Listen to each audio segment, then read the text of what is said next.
के कैंडिडेट को आगे बढ़ाना चाहिए। उसमें बहुत सारे फिल्ट्रेशन प्रोसेस पे लगे और भी लोग थे जिन लोगों को लगा कि जो उम्मीदवार हो सकते हैं, उन लोगों में से फिर एक नाम निकल के आए जिसको फाइनली केंद्रीय अध्यक्ष जी ने ओके किया कि हाँ ठीक है, अब आप इन कैंडिडेट्स को डिक्लेयर कर सकते हैं। तो इसलिए जैसे सुशील जी ने पहले बताया कि ये दलीय आधारित चुनाव नहीं है, बट आप पार्टी एक प्रेजेंस बनाने के लिए और साथ ही साथ अपने सारे एजेंडा जो भी हमारे पार्टी जो काम करती रही है उसको धरातल पर उतारने के लिए अपनी प्रेजेंस बनानी जरूरी है। तो इसलिए मुझे अडॉप्ट किया गया। अब यह है कि जो यहाँ के मुद्दे हैं मेनली, अब हम लोग अलग अलग तरीके से सोचते हैं। जैसे हमारी पार्टी बहुत लोकतांत्रिक पार्टी है, हमारी संवैधानिक पार्टी है, तो इसमें हर किसी के आइडियाज को लिए जाते हैं। जैसे हमारे अगर एक विधायक है तो सिर्फ उसका आइडिया नहीं होता, ये पूरे पार्टी का आइडिया होता है। वैसे आज अगर मेयर इलेक्शन में मैं आया हूँ तो ये सिर्फ मेरे आइडियाज नहीं है, ये पूरे पार्टी के आइडियाज है जो आगे इम्प्लीमेंट होंगे।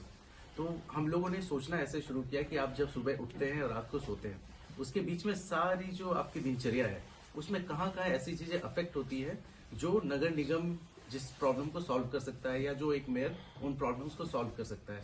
अब आप समझिए कि अगर आपको सुबह उठने के बाद पानी चाहिए तो क्या आपके घर पे नगर निगम की तरफ से कोई पाइपलाइन की सप्लाई है या नहीं है? अगर नहीं है तो वो इन्फॉर्मेशन नगर निगम ऑफिस तक पहुंचे और वहां पे पाइपलाइन की सुविधा हो। उसके बाद अगर आपको मॉर्निंग वॉक पे जाना है तो आपके घर के पास कोई पार्क है या नहीं है जहां आप मॉर्निंग वॉक जा सके, जहां फ्री एंट्री हो।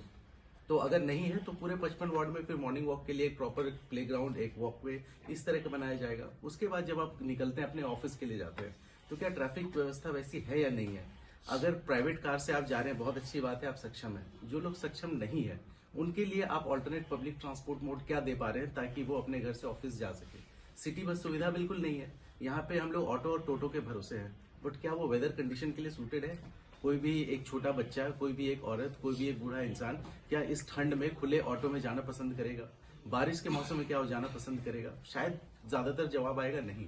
तो इसलिए हम लोग सिटी बस को फिर से इम्प्लीमेंट करेंगे और सस्टेनेबल मोड पे लेके चलेंगे, मे बी पीपीपी मोड पे भी लेके आए, जिससे कि हम लोग उसको लॉन्ग टाइम तक सर्वाइव करवा पाए। अब उसके बाद ट्रैफिक के बाद फिर हम लोग आते हैं कि अगर बिजली की समस्या यहाँ पे है, शायद वो नगर निगम के अंदर नहीं आता है, लेकिन जहां पे हमारी डेफिसिट हो रही है इलेक्ट्रिसिटी सप्लाई में, जैसे मेरे घर में तो हर दिन का प्रॉब्लम है सरायडेला में, सुबह करीब 8 बजे 9 साढ़े 9 बजे तक जो पीक टाइम होता है आपके यूज का, इलेक्ट्रिसिटी नहीं होता है, आप गीजर यूज नहीं कर पाते हैं।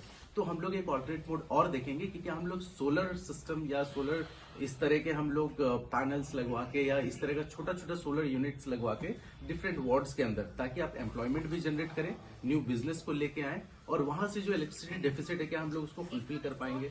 तो एक तरीके से नगर निगम के अंदर एंटरप्रेन्योरशिप का एक मॉडल डेवलप हो जाएगा कि हम लोग ये भी कर सकते हैं।